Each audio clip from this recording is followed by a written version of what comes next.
normal students আজি আমি তোমালোকক আজি হৈ যোৱা ক্লাছ 10 মেথ MCQ বিলাক সলভ কৰি দিম সেট নাম্বাৰ সি তো চাবা ষ্টুডেণ্টছ কোনবিলাক ৰাইট হৈছে তোমালোকে চাই ল'বা আৰু পৰীক্ষা কেনেকুৱা হৈছে তোমালোকে কমেন্ট কৰি জনাবা তো চাবা ষ্টুডেণ্টছ আমি কোশ্চেন বিলাক সলভ কৰিবলৈ ষ্টাৰ্ট কৰিম চাবা তো ষ্টুডেণ্টছ এক নম্বৰ কোশ্চনটোত কি আছে তলৰ কোনবোৰ দ্বিঘাত সমীকৰণৰ বাস্তৱ মূল আছে এটাৰ আনসাৰটো হ'ব তোমাৰ ষ্টুডেণ্টছ ডি নম্বৰ কেৱল 2 আছে ইয়াত কি বাস্তৱ মূল আছে তাৰ পিছত 2 নম্বৰটো কিমান হ'ব 2 নম্বৰটোৰ এই বি নম্বৰটো হ'ব ৰাইট আনসাৰ তোমালোকে কোশ্চেন বিলাক পঢ়ি ল'বা তাৰ পিছত ষ্টুডেণ্টছ 3 নম্বৰ কোশ্চনটোত কি হ'ব এই x ৰ মান উলিয়াব গৈছে x ৰ মানটো কিমান হ'ব আমাৰ a নম্বৰ হ'ব মানে 60 ডিগ্ৰী হ'ব 4 নম্বৰটো কিমান হ'ব চাবা ষ্টুডেণ্টছ তো ষ্টুডেণ্টছ 4 নম্বৰ কোশ্চনটোৰ আনসাৰটো হ'ব B number p to the power 4 q to the power 5 তাৰ পিছত 5 নম্বৰ কোশ্চনটোৰ আনসাৰটো কোনটো হ'ব চাবা এটা আমাৰ c নম্বৰ হ'ব p divided by q তাৰ পিছত 6 নম্বৰটো কিমান হ'ব চাবা তো ষ্টুডেণ্টছ তোমালোকে কোশ্চেন বিলাক পঢ়ি ল'বা তো ষ্টুডেণ্টছ 6 নম্বৰ কোশ্চনটো কিমান হ'ব 6 নম্বৰ কোশ্চনৰ c নম্বৰটো আমাৰ কি হ'ব ৰাইট তাৰ পিছত 7 নম্বৰ কোশ্চনটোৰ c নম্বৰটো কি হ'ব right c number is the correct answer তাৰ পিছত 8 নম্বৰটো কিমান হ'ব d নম্বৰ হ'ব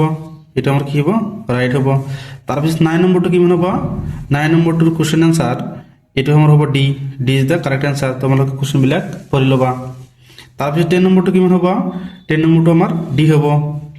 এটা হ'ব আমাৰ কি আনসাৰ তাৰ পিছত ষ্টুডেণ্টছ 11 নম্বৰটো কিমান হ'ব d নম্বৰটো আমাৰ ৰাইট হ'ব 5 সেন্টিমিটাৰ তো ষ্টুডেণ্টছ 12 নম্বৰ a নম্বৰটো ৰাইট হ'ব এটো ৰাইট হ'ব তাৰ পিছত 13 নম্বৰটো চাবা তো ষ্টুডেণ্টছ 13 নম্বৰৰ c নম্বৰটো ৰাইট হ'ব তোমালোকে কোশ্চেনটো চাই ল'বা তাৰ পিছত 14 নম্বৰটো কোনটো ৰাইট হ'ব চাবা 14 নম্বৰটোৰ d নম্বৰটো ৰাইট হ'ব -15 তাৰ পিছত 15 নম্বৰটো কিমান হ'ব c নম্বৰ হ'ব right c number is the correct answer তাৰপৰে 16 নম্বৰটো কিমান হ'ব d নম্বৰ এটি হ'ব p - q + r ডিভাইড বাই p তো স্টুডেন্ট তারপরে 17 নম্বৰৰ আমাৰ এই b নম্বৰটো ৰাইট হ'ব c নম্বৰটো নহয় আমাৰ কি b নম্বৰটো ৰাইট হ'ব 1 আৰু 3 সংগত এটো আমাৰ কি ৰাইট হ'ব তাৰপৰে 18 নম্বৰটো কিমান হ'ব চাবা তাৰপিছত 18 নম্বৰটোৰ b নম্বৰটো হ'ব এটা আমাৰ হ'ব শুদ্ধ আনসাৰ তাৰপিছত 19 নম্বৰটোৰ এটো হ'ব 3 হ'ব a নম্বৰ ৰাইট তাৰপিছত 20 নম্বৰটো কিমান হ'ব 20 নম্বৰ কি b নম্বৰটো ৰাইট হ'ব এটো হ'ব তাৰপিছত 21 নম্বৰটো কিমান হ'ব a নম্বৰটো 4 1 হ'ব তাৰপিছত 22 নম্বৰটো কিমান হ'ব c নম্বৰ ৰাইট হ'ব 7 ডিভাইড বাই 18 এতিয়া আমি 23 নম্বৰটো কৰি দিম 23 c নম্বৰটো ৰাইট হ'ব 2 আৰু 4 তাৰপিছত 24 নম্বৰটো d নম্বৰটো ৰাইট হ'ব d তাৰপিছত 25 টো c নম্বৰটো ৰাইট হ'ব c তাৰপিছত 26 ৰ b নম্বৰটো ৰাইট হ'ব তাৰপিছত 27 ৰ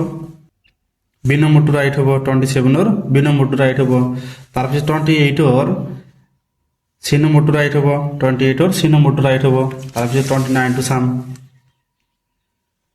29 ৰ c নম্বৰটো ৰাইট হ'ব এটো হ'ব ৰাইট 29 ৰ c নম্বৰটো ৰাইট তাৰপিছত 13 ৰ d নম্বৰটো ৰাইট হ'ব 14 সেন্টিমিটাৰ তাৰপিছত 31 ৰ d নম্বৰটো ৰাইট হ'ব এটো ৰাইট হ'ব 32 ৰ a নম্বৰটো ৰাইট হ'ব 32 ৰ a নম্বৰটো ৰাইট তাৰপিছত 33 টো চাম তাৰপিছত 33 ৰ c নম্বৰটো ৰাইট হ'ব c নম্বৰটো তাৰপিছত 34 ৰ b নম্বৰটো ৰাইট হ'ব এটো ৰাইট হ'ব তাৰপিছত 35 ৰ d নম্বৰটো ৰাইট হ'ব তাৰপিছত 36 ৰ a নম্বৰটো ৰাইট 37 ৰ d নম্বৰটো ৰাইট তাৰপিছত 38 ৰ c নম্বৰটো ৰাইট তাৰপিছত 39 ৰ b নম্বৰটো ৰাইট 39 ৰ b নম্বৰটো ৰাইট তাৰপিছত 40 নম্বৰটো চাম তো ষ্টুডেন্টস 40 নম্বৰ কি b নম্বৰটো ৰাইট হ'ব b number is the correct answer তাৰপিছত 41 ৰ c নম্বৰটো ৰাইট হ'ব এটো ৰাইট হ'ব তাৰপিছত 42 ৰ b নম্বৰটো ৰাইট হ'ব তাৰপিছত 43 ৰ b নম্বৰটো ৰাইট হ'ব তাৰপিছত 44 ৰ c নম্বৰটো ৰাইট হ'ব তাৰপিছত 45 ৰ d নম্বৰটো ৰাইট হ'ব তো ষ্টুডেন্টস ইয়ালৈকে কৰিবলগীয়া ষ্টুডেন্টস তোমালোকৰ এক্সাম কেনেকুৱা হৈছে কমেন্ট কৰি জনাবা থ্যাংক ইউ ষ্টুডেন্টস